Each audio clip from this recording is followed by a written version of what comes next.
You ever look at a beautiful old garden and just wonder, what stories could this place tell? Well, today we're diving headfirst into the grounds of a place called Powys House to solve a real historical mystery, using clues hidden right under our feet. So, you look at Powys House today, and what you see is just this perfect English parkland. It feels like it's been this way forever, right? It's serene, it's manicured, it's timeless. It's a kind of place you just assume has always looked exactly like this. But here's the thing, that's the central puzzle. When the original cottage was built here way back in 1820, photography just wasn't a thing yet. So with zero old photos, no visual records at all, how can we possibly peel back the last 2 centuries to see what this land was really like? To figure it out, we're going to have to become detectives. We're going to follow the incredible story of how a team of researchers used the land itself to uncover a garden's secret history. So, instead of digging through dusty archives, the team turned to the land. They basically became nature detectives, surveying the flowers, the fungi, and the trees, all the living things that could act as silent witnesses to the past. And the very first clues these silent witnesses offered up?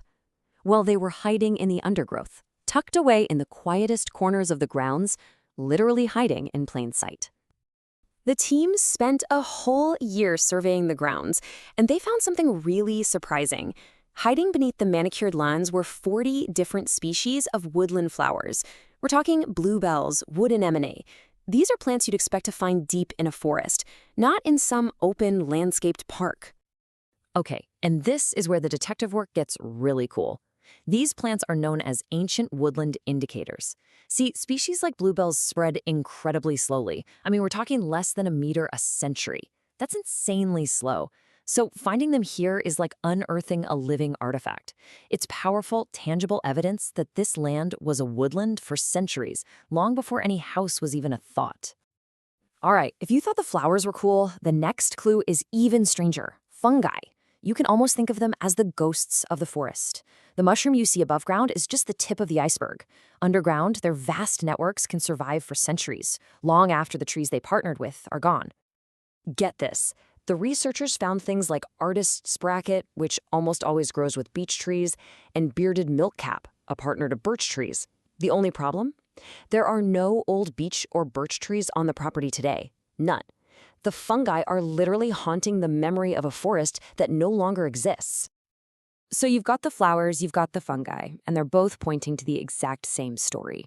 Putting all that evidence together, the researchers reached their first major conclusion. This perfect, open parkland was once a dense, broadleaf woodland. Okay, so we've established it was a woodland. Case closed, right? Not even close, because the trees that are actually standing there today, well, they presented a whole new mystery. The team shifted their focus to the existing trees. They measured the girth of every single mature one to estimate its age, trying to build a timeline of how this garden evolved. But the timeline they built, well, it didn't make any sense. And here's the data they put together, the estimated planting dates for 80 trees on the grounds. Now, at first glance, it just looks like a chart. But if you look closer, a couple of really strange patterns start to jump out, patterns that just deepen the mystery. And this is the big twist in the story. First, there's a massive gap. For 60 years after the house was built, from 1820 to 1880, nothing. Not a single new tree was planted. Why? And then suddenly, bam, a huge boom in planting right after 1880, and another one right after World War II. What on earth was going on here? To solve these new mysteries, we've got to rewind the clock, back to a time before Powys House was even built. The answer is all about how the land was used and why that use suddenly and dramatically changed. And this map from 1789 is the key that unlocks the whole thing. It shows that the land where Powys House would eventually stand was just pasture, a field for grazing animals. And crucially, you can see it's enclosed by this dense line of trees, what's known as a shelter belt, to protect the livestock. There it is. That was our lost woodland. So, what happened to that shelter belt? Well, when a new owner built Powys Cottage around 1820, the land's purpose changed. It wasn't about farming anymore. It was about one thing: the view. They chopped down that entire shelter belt to open up a spectacular, uninterrupted view down to the sea. And that solves our first mystery. That 60-year gap wasn't a time of no planting, it was a time of deliberate clearing. Okay, so that explains the gap. But what about those two sudden planting booms? The first one in the 1880s was all about privacy. A new railway line brought noise and traffic right past the house, so the owners planted a wall of fast-growing conifers and evergreen oaks to create a screen. The second boom, after 1945, was a totally different story. This one was driven by pure passion. The new owner, a Mrs. Evelyn Campbell Watson, was a passionate horticulturist who just filled the grounds with dozens of new and exotic ornamental trees, creating the very parkland we see today. But through all of this change, from woodland to pasture, from a wide open sea view to a private parkland, a few ancient giants survived. They were there for the whole show, the living links to the garden's deepest past. Check this out. Near the house, there's an ancient yew tree, and it's estimated to be well over 1,000 years old. This tree was probably a sapling when the Vikings were raiding the coast. It might have been a sacred marker for Iron Age communities and was almost certainly important to the medieval monks who farmed this land. It has seen everything. And then there's this absolute giant, a magnificent sweet chestnut.